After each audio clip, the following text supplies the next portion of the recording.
Hari Om. Sir, Yes. thank you.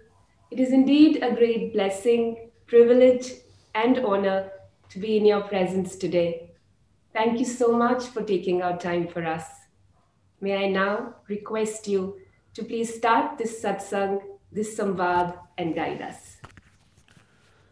Thank you. Okay, so I was told that this is going to be an interaction and not a talk.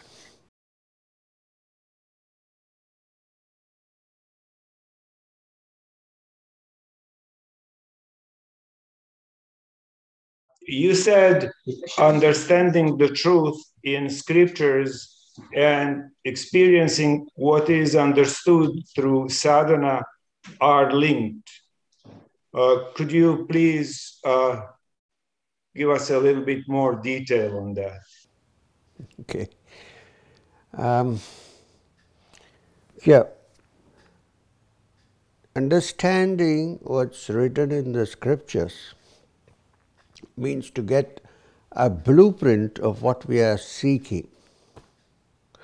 So, the end of each chapter of the Bhagavad Gita, there is an interesting statement.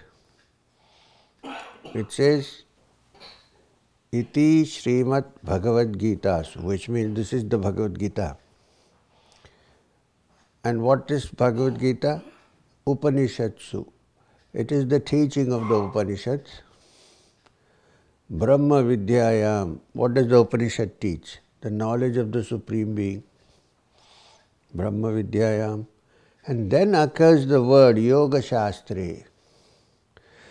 So when I said that, what I meant was, while you need to understand Brahma Vidya as discussed, taught and understood by the ancient texts, you need Yoga Shastra to understand it and not keep it merely as a theory. So these are the two parts which need to be linked, because if you just, for instance, keep saying, I am not this body, I am the Supreme Brahman, you can keep repeating it forever, but you are still this body. Verbally, yes, you may be repeating it. However, there are processes in these ancient texts which describe how to experience this which you are saying, what you have been saying. And that part is called the practice of sadhana. Even in the Yoga Sutras of Patanjali, which come from a different darshan, not from Vedanta for instance, they come from the Yoga Darshana.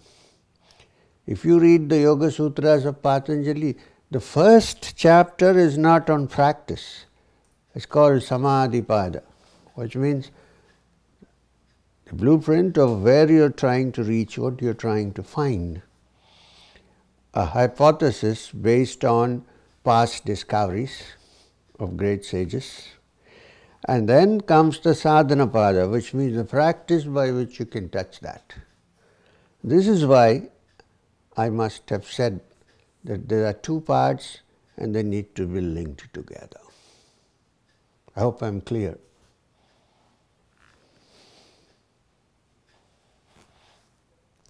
Thank you.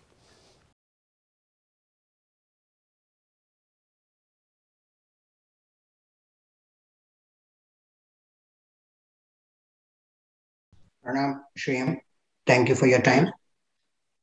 Uh, yeah, my question is, when we are not doing meditation all day, only half an hour, 1 hour we are doing meditation. So remaining time, all the time, how we have to be in a meditative state to go into a deeper meditation on it, or like, whole day, how to be in a meditative state. Look, in the process of sadhana practice, you're not supposed to be the whole day in meditation. Nobody can be in meditation the whole day. I think when you say meditation, you're now looking at this word from a different standpoint. Let me get into this. You cannot remain in meditation or practicing your sadhana the whole day. You can if you are living in a cave or in a hermitage or an isolated place. But since we are living in this world and doing our work and carrying on with our activities, you certainly cannot expect to remain meditating throughout the day or practicing your sadhana throughout the day. This is not possible. It is practically impossible. I think what you're trying to say, I think so, I may be wrong, is that while we practice our sadhana and our meditation once a day or twice a day or whatever, depending on how serious one is and how much time one gets, you're saying, I think what you're trying to ask is, but during the rest of the time, during the day or during the night, how do I still keep linked to that which I'm trying to reach? Is that what you're trying to ask me? Because you certainly cannot meditate all the time. Okay, if that is the question, then I would say that if you follow the rules and regulations of a sadhak and carry on with your life's activities, meanwhile saying to yourself that whatever I do should contribute in some way to my spiritual journey, and also in ordinary life, in spiritual life, what we are trying to discover is that we are a spark of the divine. And if we are a spark of the divine, this spark must be also in others. If it is also in others, then any work or any service or any help you render to fellow human beings is a sadhana. So, in daily life, do your work in such a way that you're not caught up completely with the work, but you are able to let go of what you're doing when you sit down for your sadhana. Until you come to a stage where you are permanently connected to the divine and still are able to function. Now that comes only in the end. You cannot do that in the beginning. In the beginning, set apart a time for meditation. Set apart a time for your work. Meanwhile, don't forget your goal while you're caught up in the work. Now this brings us to another problem, which is the kind of work I am doing, does it in any way become an obstacle to my spiritual aspirations? If that is so, then tailor your work to suit that, if that is your priority. If spiritual progress is your priority and the kind of work you do is standing in the way, then rather than stop the search, it's better to tailor your work in such a way that it does not interfere with your journey. I think that's the way to do it. Whatever you do, wherever you go, deep down in your mind, the first priority should be that before this bodily life ends, it ends for everybody. Well, during the pandemic, it became urgently necessary for everyone to realize this fact. We have been saying this for ages, that life can end at any time. So, while we do our daily work, keep this in mind, that before this happens, we need to find what we are seeking in our spiritual practice. I think this is possible because a great many teachers have lived a spiritual life as well as a worldly life and brought these things together. If this was totally diverse from worldly life, and if spiritual life was a completely different chapter, it wouldn't be of any use to you and me. Please understand, the spiritual teaching of the Gita was preached in a battlefield. We are in a battlefield of life. Is it possible for us to stick to the spiritual practice and continue with our Kurukshetra?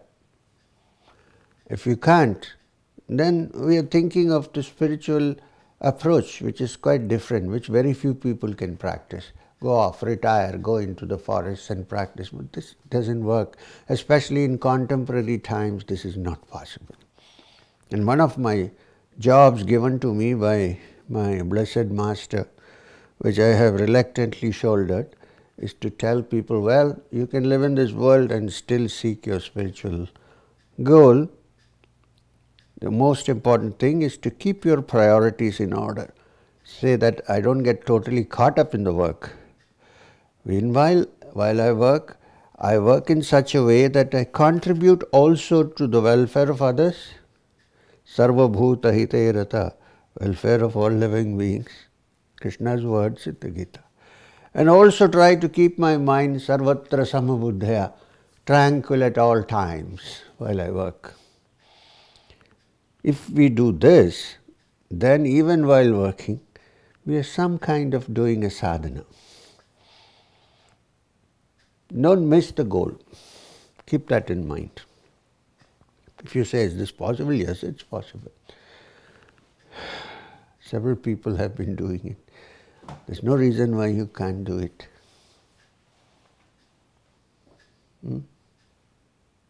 Yeah?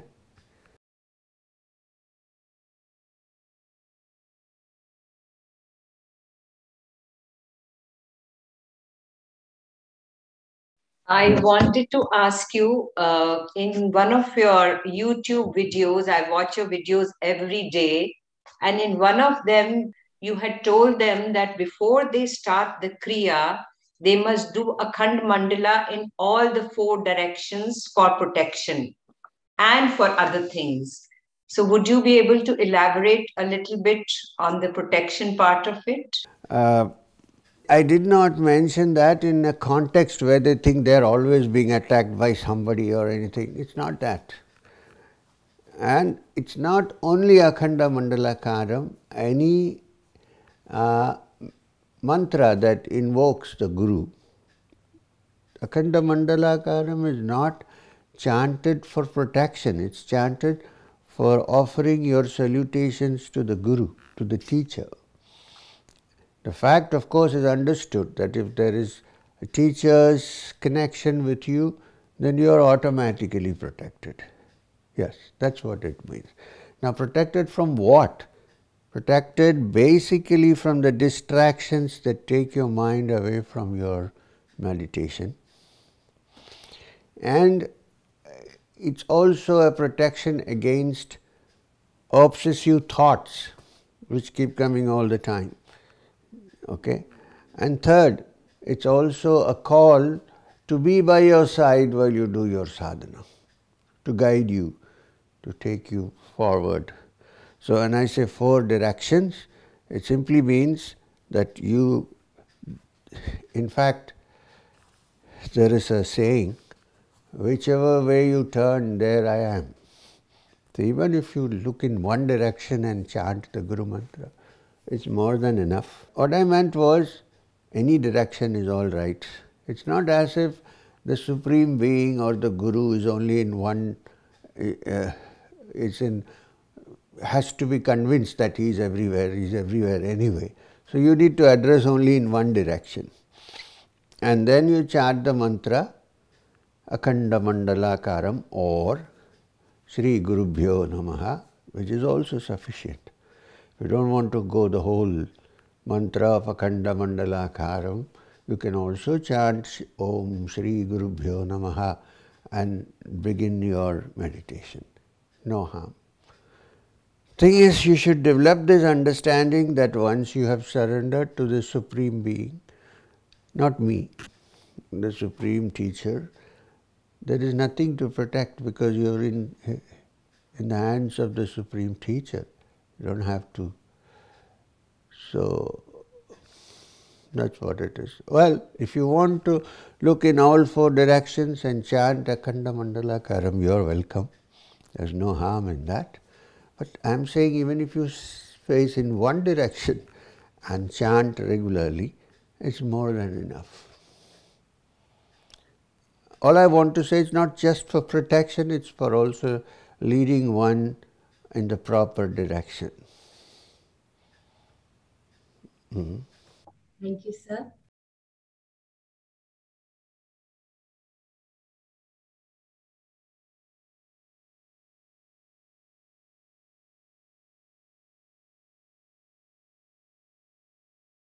Pranam, sir.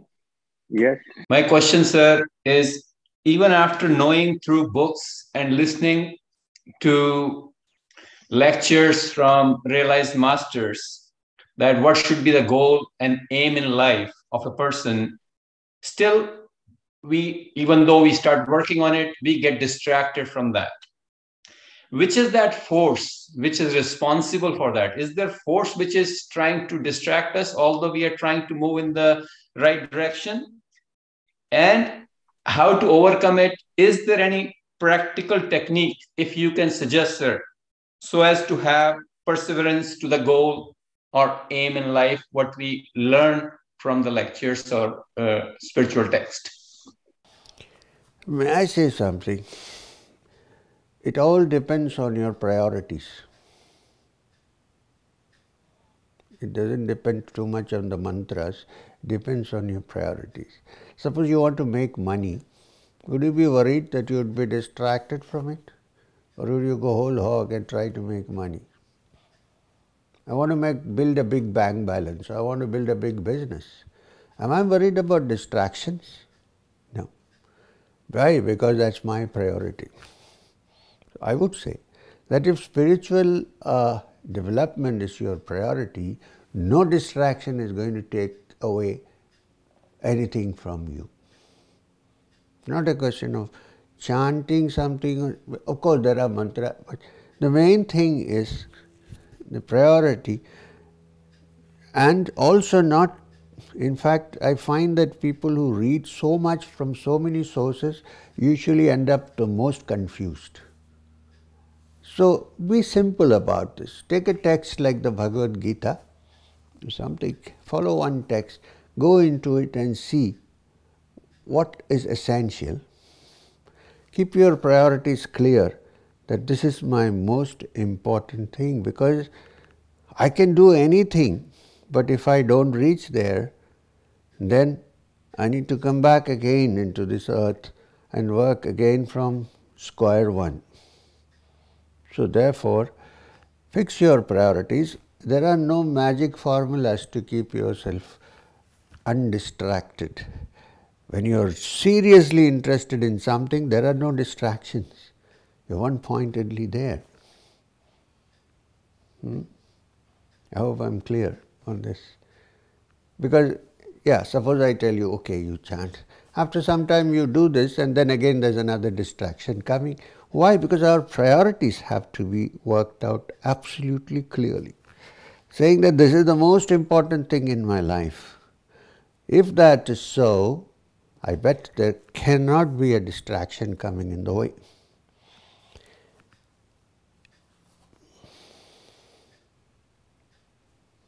Absolutely. Thank you so much, sir.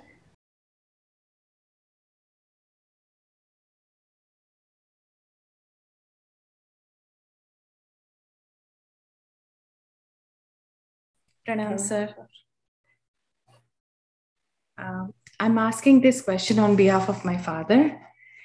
It says that according to karma's theory, it is said that the life is pre-framed and predetermined as per past karmas. If it is so, do we get any option in life to live as per choice or improve as per our wish? What I've understood is that a jeeva is placed circumstantially in such condition where one has to act as per the past karmas. So can you please correct me and explain? Okay. If that is the reason, why would somebody do any sadhana at all? I would say, well, it is destined that I should not be doing any sadhana, I won't move forward.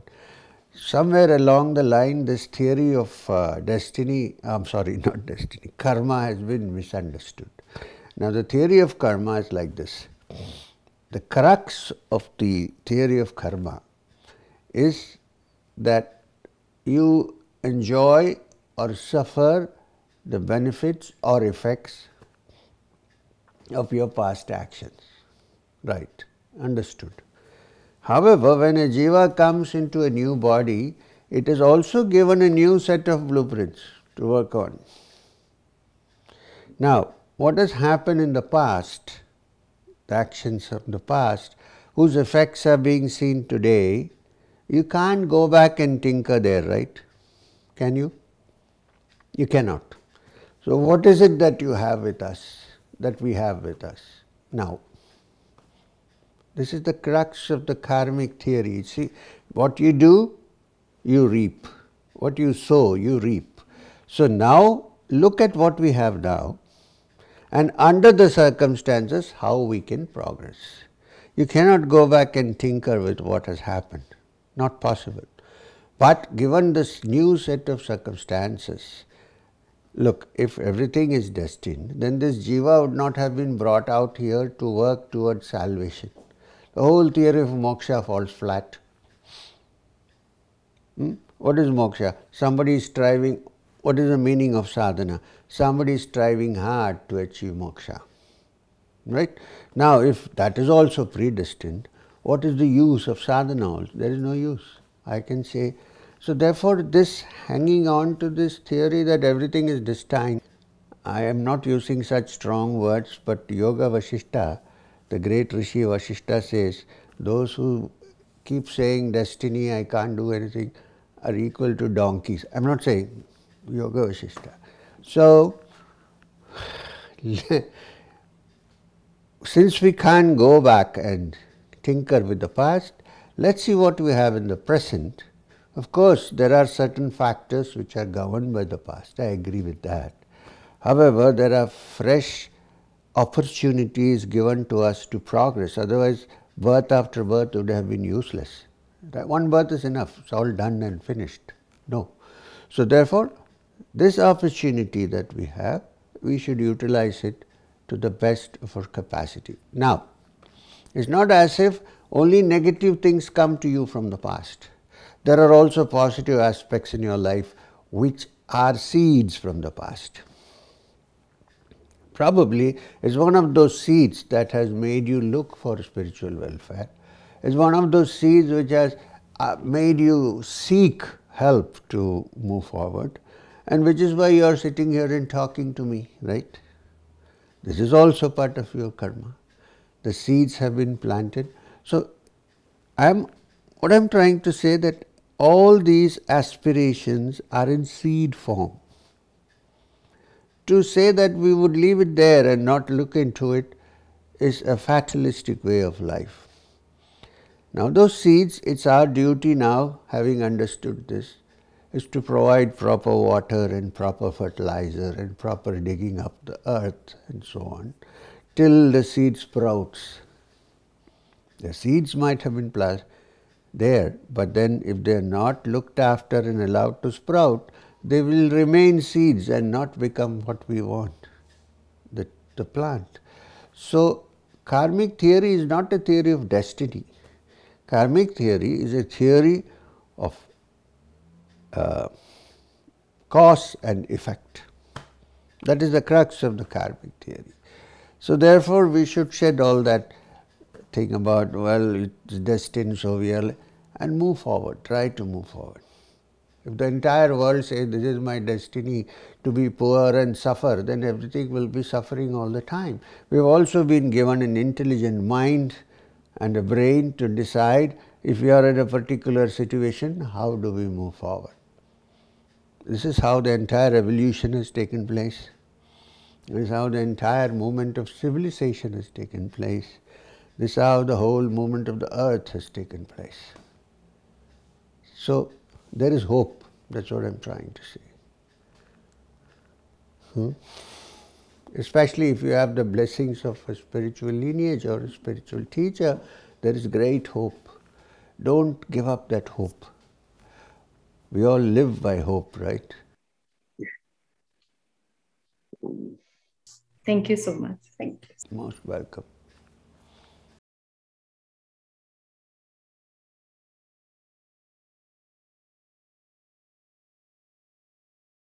Namaskaram. So I am born and brought up in a Catholic background, and since from child in a Catholic, Catholic. Okay. And since from childhood, I have this question that Jesus said about faith in the Bible extensively.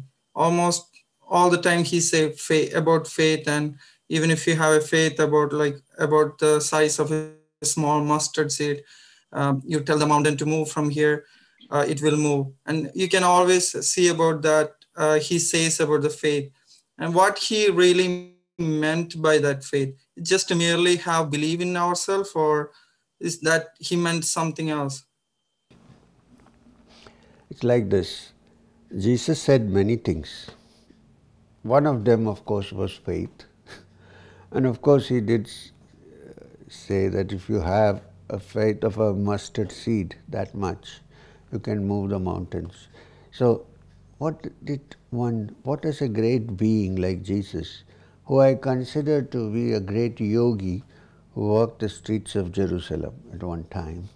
I'm not talking about the church, I'm talking about Jesus. I'm not talking about the established church, I'm talking about Jesus per se as a great yogi.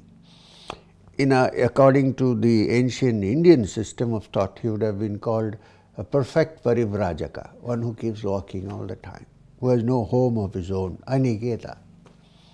Now, if Jesus said so, and I think he was a great yogi, he must be right.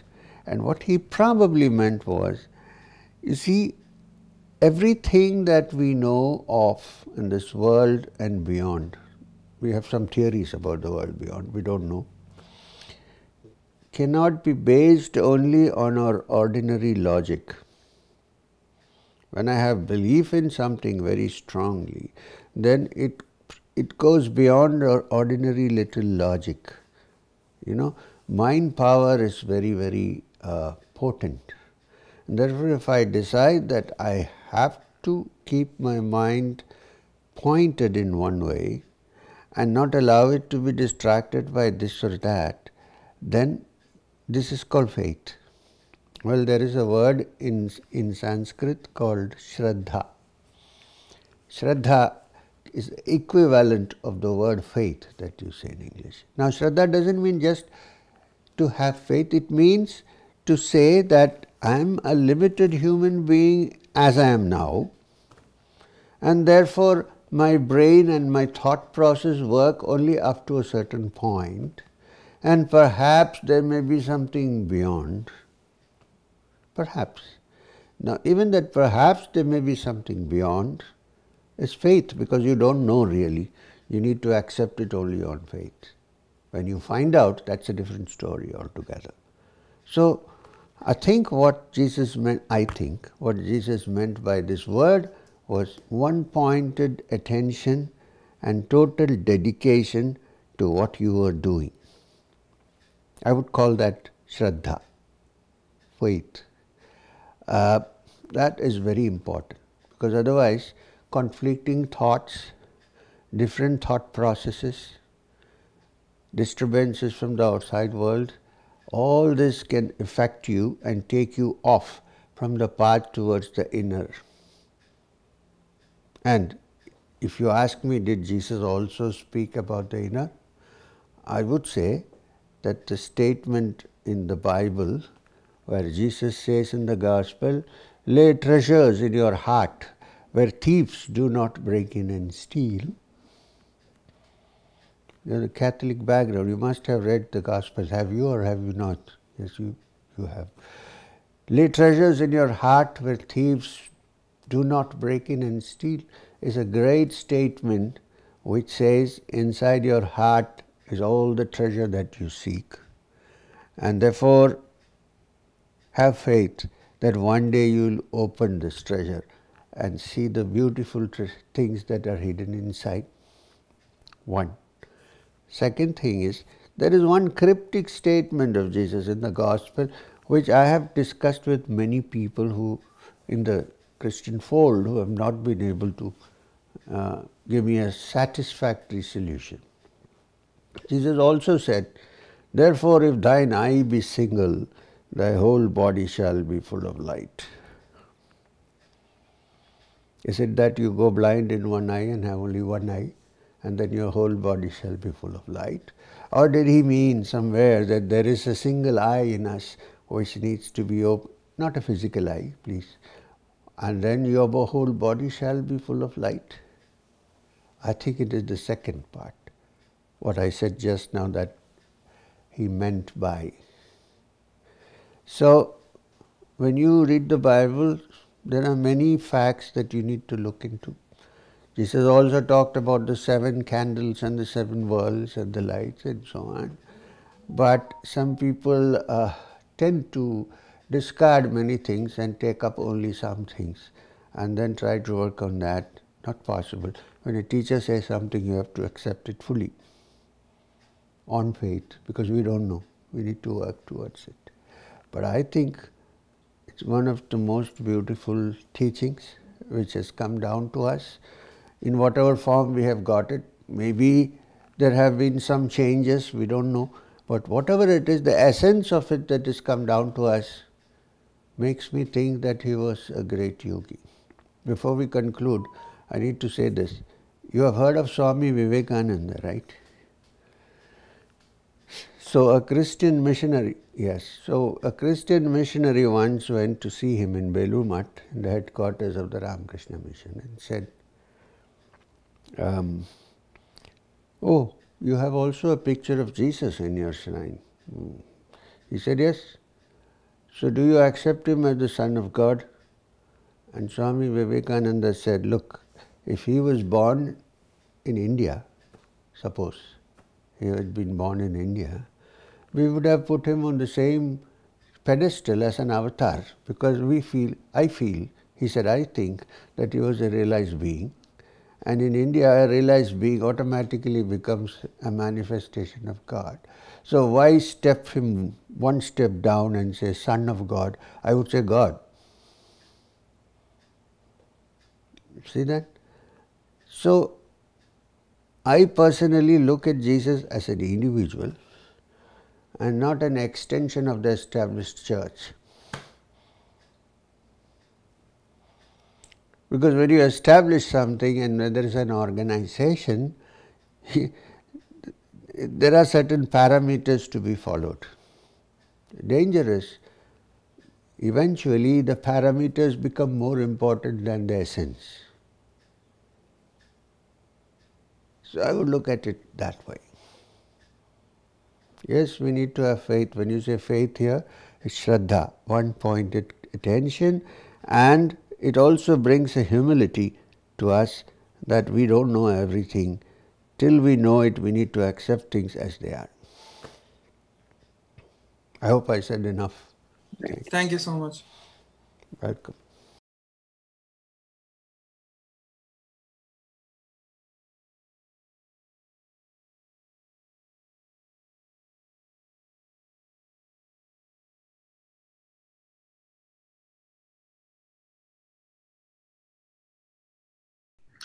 Guruji, really fortunate to get a chance to interact with you live. I just have like 2 quick questions. First one is, I'd like to understand your interpretation of the word Dharma and what's its significance in both like material and spiritual life.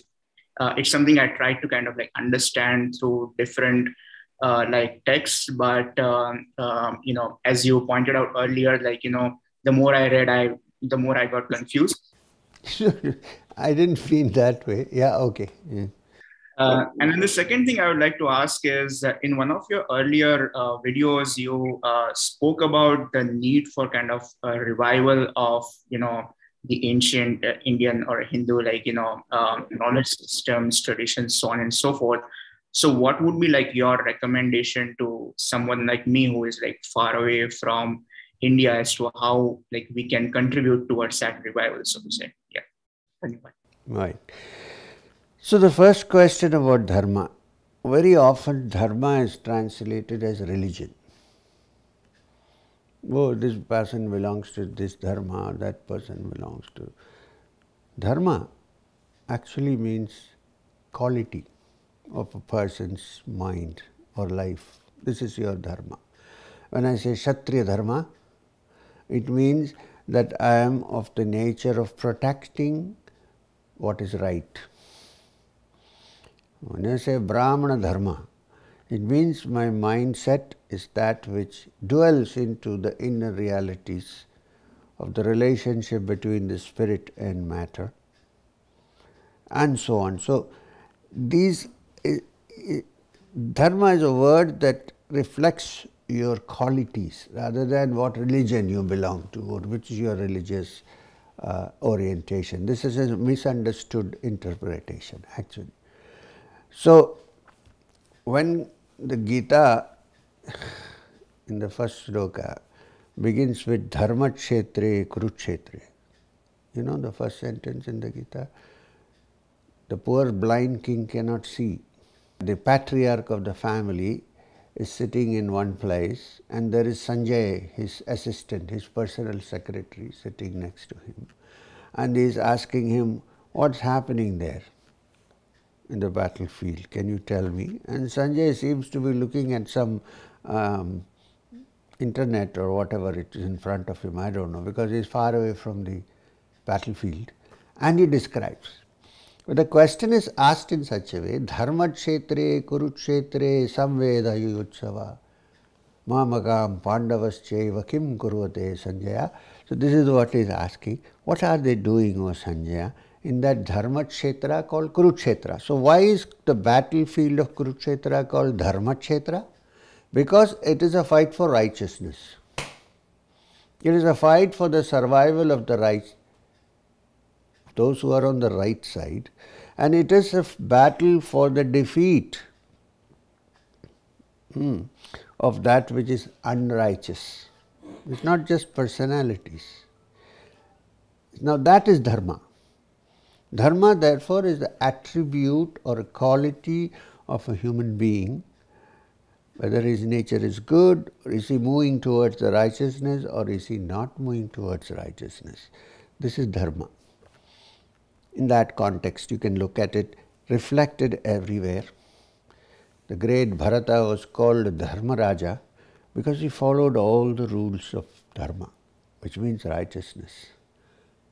This is the most important. So when I say, am I following my Brahmana Dharma or my Kshatriya Dharma? It means, am I following the rules and regulations required for me to move forward into that which is beyond, in my own way. Right. Therefore, they also say that you don't have to do somebody else's dharma, which means a person who is oriented in one way will follow and find the truth in that way, and somebody else who has certain other attributes will approach it in a different way. You don't have to imitate that dharma. This is the real meaning of the word dharma. Now, your second question. What was your second question? My second question was around like revival of Indian knowledge systems, and like how someone like me who is like far away from India, how can I like contribute towards that revival process, Vijay? Yes. So, what you can do, since you live far away from the country of origin, take up the study and also the habit of exposing the ancient traditions and scriptures in the land in which you are born to others by getting them together into a group and getting them interested in studying the ancient textbooks. Unfortunately today, because people don't know Sanskrit, this whole thing is lost. So it's a good idea to revive it without criticizing anybody else. Usually it's the weak that criticize, the strong don't. They carry on with their life. So revival means basically to bring about the understanding of that which has been forgotten. So my suggestion would be that people who are like-minded, get them interested in meeting together in a group every day or once a week, depending on your time, and discuss the scriptures that come from the land of your origin. Believe me, there are gems which can be found which have unfortunately been neglected. And sometimes there are solutions to problems coming from such unknown sources. So, I had a friend in Fremont, living in California some years ago. I think I met him in the 90s. He was a scientist working with NASA, Indian origin person from IIT Kharagpur. And in his spare time, what he did was, since he came to the United States, he saw something called the Bible Society of India. So, on that model, he had nothing against the Bible Society of India, but on that model, he started what is called the Gita Society of America. What he did was to translate the Bhagavad Gita into simple English verses, very easily understandable, and make a book, simple book, and distribute it through the Gita Society of America. I'm just saying what somebody else did. So there are very many things you can do. You can also celebrate the festivals which are celebrated way back in your country. You can bring about a certain awareness in people that we also have a lot of wonderful things in our country, which we are not against you, but this is what we have. Let's make you understand that these things exist. So these are some of the things that you can do. Music is very important. I see a musical instrument. I don't know if it's a Western or an Indian, but whatever. Encourage Indian music. This has no religion, mind you.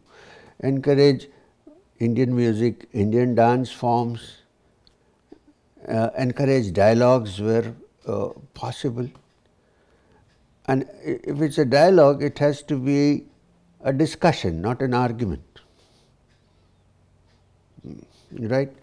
So these are some of the things that you can probably do in your own way. Thank you. Thank you very much.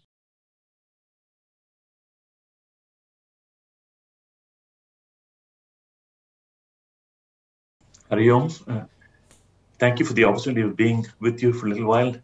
Just want to request you to explain a bit to us about Maya, the concepts and why it is there.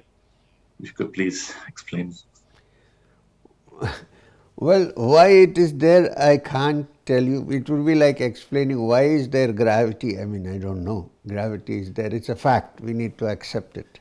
Now, this theory of Maya, it's also a highly misunderstood theory, you know. When you say Maya, people think that by Maya is meant that this world is an illusion. Well, Adi Shankara did say, based on his Vedantic understanding, Brahma Satyam Jagat Mithya. He did say that, no question.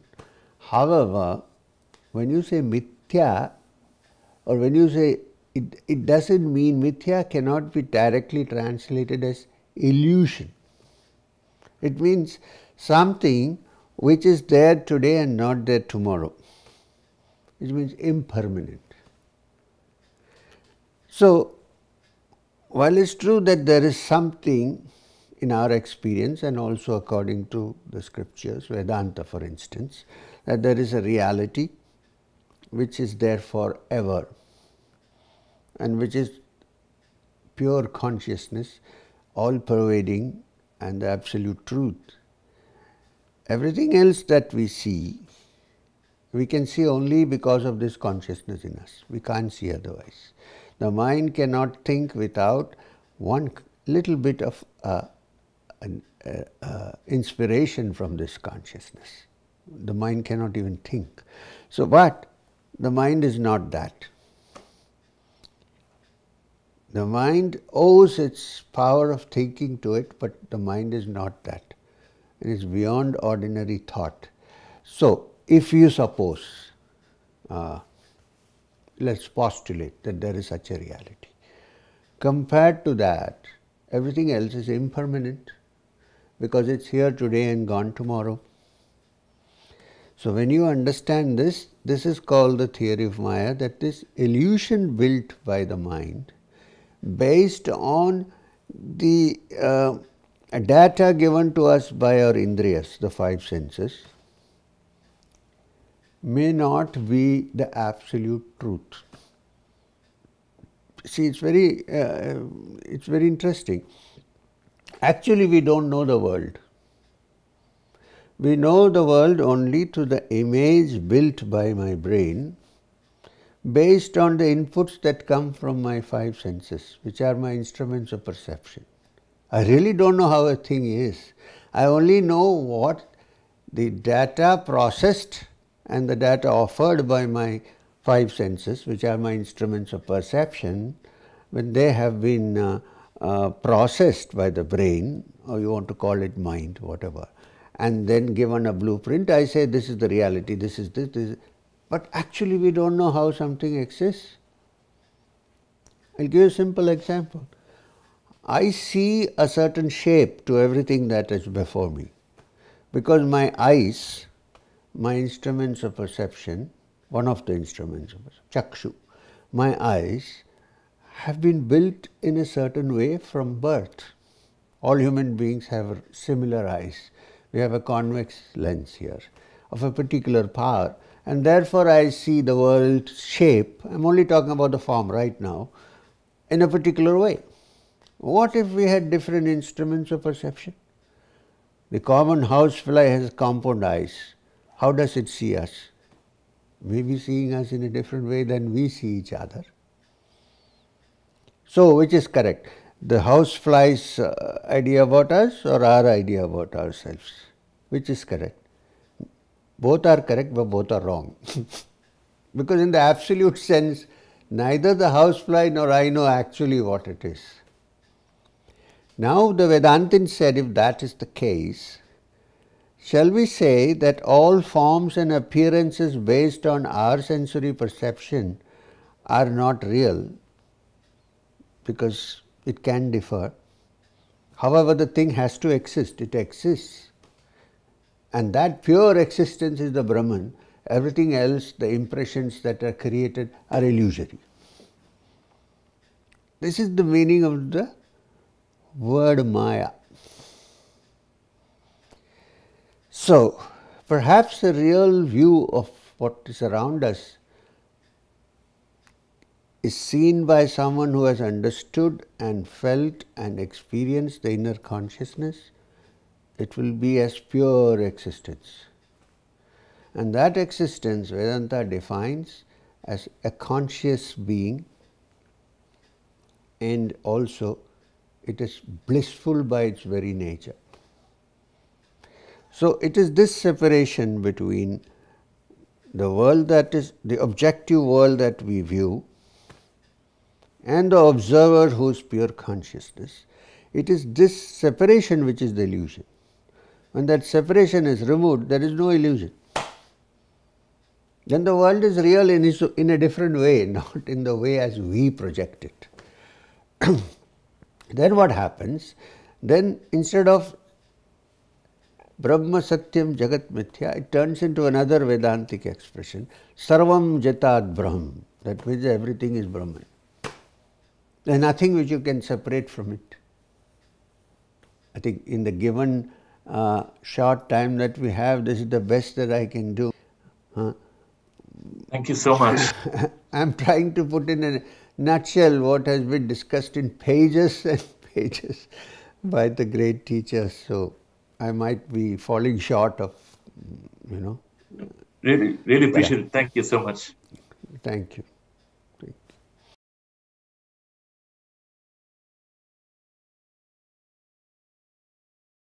Om Hrim Shrim Gurubhyo Namah. Namaskar Guruji. I have one very strange experience. Like I was a science student, but during operation, I came out of my body like in the form of a small light. That was very different thing. I didn't know anything at all. And that light was hanging above the operation theater. And I was in that. Like this is something very, very strange thing. That body was there. I could see, but I was so small. like this much. And at first I was very cool. It was so bliss, white, pure, good. But suddenly, I felt that I have come out of my body, like it all happening in my mind, but I was there. So that thing, when I came to know that I have come out of my body, then I was in a total pain, like you squeeze a cloth, like that. I felt so much pain. And I could see my small kids outside the operation theater. They were there. I could see my parents. I could see my husband. And what I'm saying is this, I was seeing through that small thing. Then in the front, during the, मैं आपको short में बता रही हूँ, during the operation, there were photos of God, Devi Mata and Bhagwan Ji. 3-4 photographs were there. So I said my prayers before operation. So in that also, I turned toward that. Like this thing turned like this, and I prayed in that body. Ki, Bhagwan Ji, I want my kids. They are very small. I don't want to go. I don't know what this is. And then something came from that. Like I could feel something came. It was very strong, like a laser light.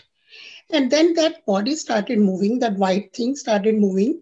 And in my left hand, my finger, I clearly remember, this was so big. And I was feeling so small, like an ant.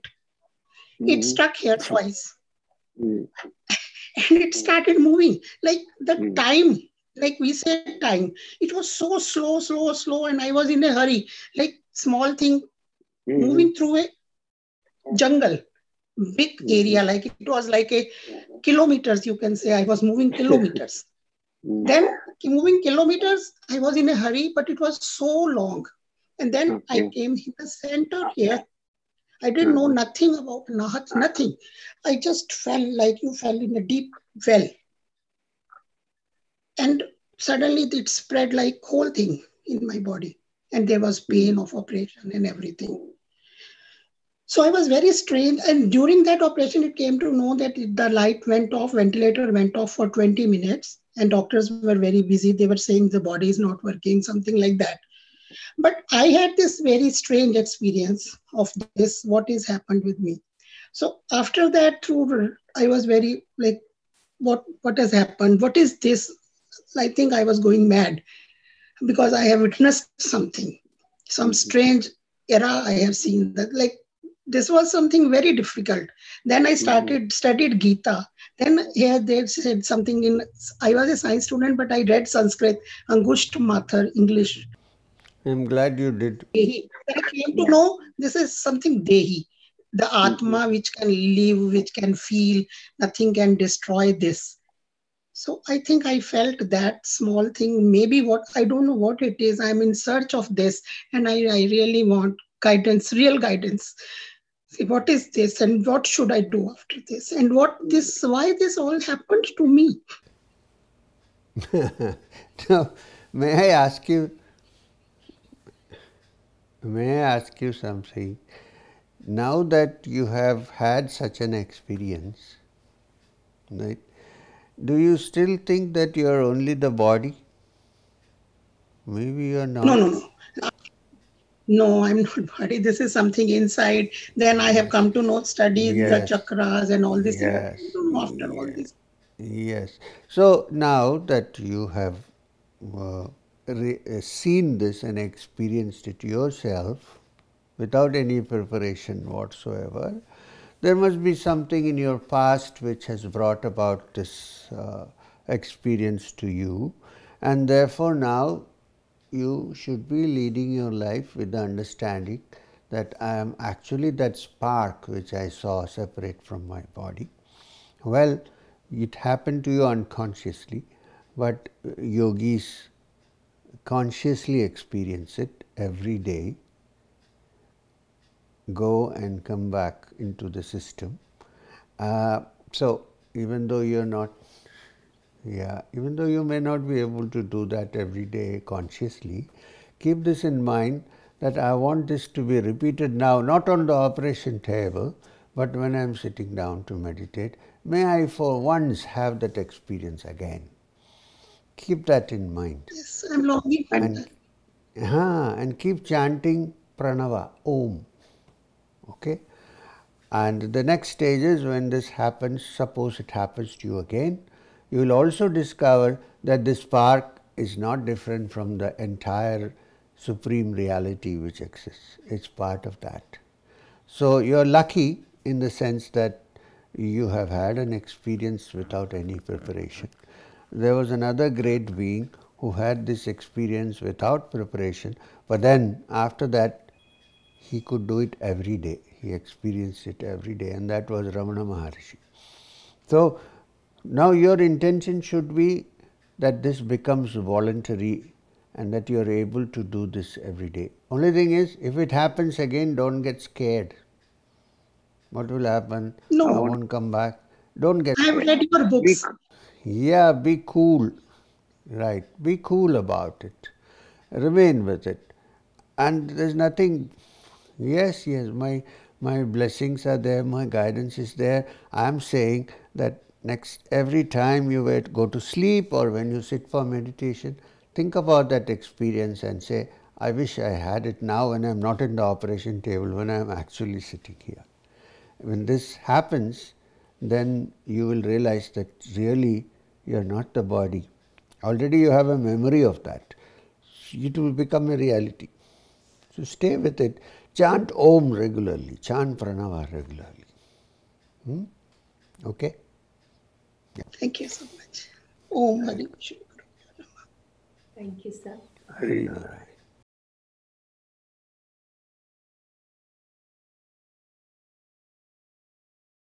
My heartfelt pranams to you, sir. Thank you for being with us for some time. Sir, I just wanted to understand the significance of chanting Soundarya Lahari. First, what is Soundarya Lahari? Soundarya Lahari means the ecstasy of beauty. Soundarya, beautiful.